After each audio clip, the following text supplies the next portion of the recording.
ستلاحظون أحيانا بعض الناس تقولون فلان قوي شخصية، وفلان شخصيته قوية، وفلان ما عنده فحد، وفلان اللي على قلبه على لسانه. مهارة توكيد الذات باختصار هي أن تقول وتفعل ما تشعر به، أن تقول وتفعل ما تشعر به، لا تجامل، لا تداهن، لا تنافق، لا تكذب. من أحب الناس؟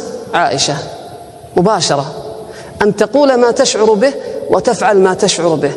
أحيانا يستلف منك صديقك ثم يجلس أسبوع وأسبوعين وثلاثة وشهر وشهرين وتحتاج أنت، ثم لا تستطيع أن تقول له أبغى فلوسي. عندما لا تخرج ما تشعر به فلديك ضعف في توكيد الذات، فتسكت ثم تسكت ثم تسكت حتى يتحول ذلك السكوت وذلك الشعور إلى حقد تجاه زميلك، فتخسر خسارتان: خسارة الصحبة وخسارة مالك. والسبب بسيط جدا، أنك لم تعبر عما تشعر به. ما انتشرت ثقافة النميمة والغيبة في بعض اللقاءات والمجتمعات وربما الوظائف إلا بسبب أن الإنسان في خاطر الشيء على مديره أو على زميله أو على عمه أو على أخوه الكبير، لكنه لا يستطيع أن يقوله، عند ضعف في توكيد الذات، فيتوجه بدل أن يواجهه إلى التمتمة والأحاديث الجانبية والنميمة والغيبة. يتجاوزك في الطابور ثم لا تتكلم، لديك مشكلة في توكيد الذات. يخطئ عليك وتسكت، لديك مشكلة في توكيد الذات. يسخر منك فتضحك، لديك مشكلة في توكيد الذات. تدخل إلى الحلاق ثم إذا انتهى من الحلاقة أعطاك سعرا مبالغا فيه، فتسكت وتعطيه، ثم تخرج وتسبه بينك وبين نفسك أو عند الآخرين، وهو لم يلقى منك إلا الابتسامة.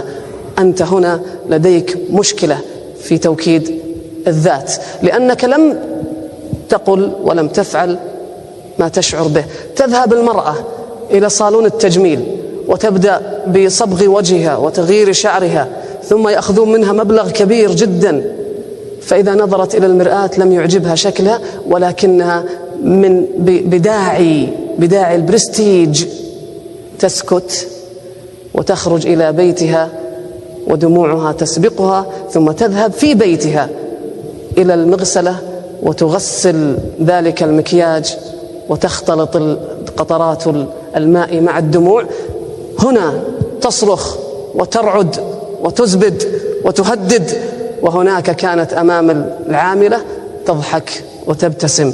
إذا أنت تشعرين بهذا الشيء أختي الكريمة لديك مشكلة في توكيد الذات. نحن سنتحدث عن مثل هذا الطرح، كيف يكون لدينا قدرة على أننا نواجه الآخرين دون صدام ولا عدوان ولا تجني ولا ظلم، وإنما بطريقة لبقة مؤدبة. يبقى السؤال: لماذا لا يؤكد الناس ذواتهم؟ لماذا الناس لديها ضعف في توكيد الذات؟ توكيد الذات أقصد به، أرجع وأقول أنك ما تقدر تقول اللي في خاطرك. السؤال: ليش ما تقدر تقول اللي في خاطرك؟ أولا نأخذها احنا من أسبابها القديمة. ثقافة احترام الكبير ثقافة عربية أصيلة وإسلامية. ليس منا من لم يوقر كبيرنا، ممتاز، لكن ما حدود هذا الاحترام؟ هل حدود هذا الاحترام أنني لا أستطيع أن أقول رأيي أمامه؟ حدود هذا الاحترام أنني لا أستطيع أن أقول لا، أن أناقشه، أن أبدي وجهة نظري، أن أعبر عن مشاعري بحضوره؟ عندما نضخم ونعملق الكبير أو الغريب أو المدير أو العالم أو أي إنسان، عندما نعملق الأشخاص فنحن نقزم أنفسنا. أعطيكم بس مثال بسيط جدا. أسألكم سؤال. ترى احنا في دورة تدريبية سموها أمسية تدريبية، فالدورة يدور الحديث فيها، الملقي يصبح متلقي والمتلقي يصبح ملقي. هذا الآن الريموت البرزنتر، هذا كبير ولا صغير؟ هذا صغير. طيب مقارنة بحبة فستق، كبير ولا صغير؟ يعتبر كبير. طيب مقارنة بالبنر، كبير ولا صغير؟ صغير. طيب حقيقته كبير ولا صغير؟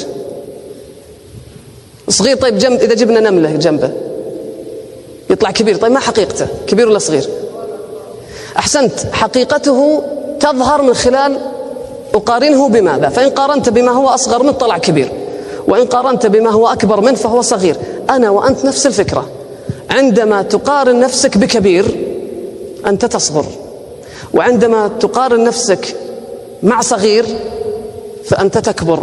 لذلك كلما عملقت الناس هبتهم، ولم تستطع أن تكون قادرا على مواجهتهم. لذلك أستطيع أنا أن أخرج كل مشاعري على أطفالي وأقول اللي في خاطري، ربما على الخدم الذين يعملون عندي لن يشعر أن كبير هم صغار، فأقول اللي أبغى.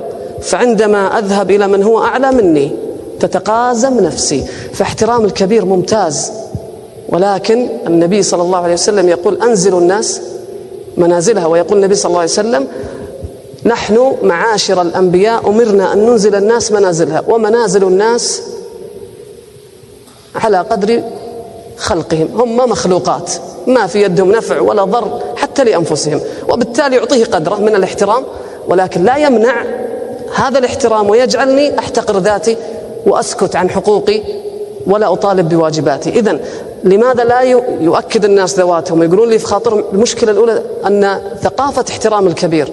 2 ثقافة الصمت. ثقافة الصمت، احنا نسوق للصمت ونقول الصمت كويس، وإذا كان الكلام من فضة فالسكوت من ذهب. هذا كلام غير صحيح. طيب أنت على كيفك تقول غير صحيح؟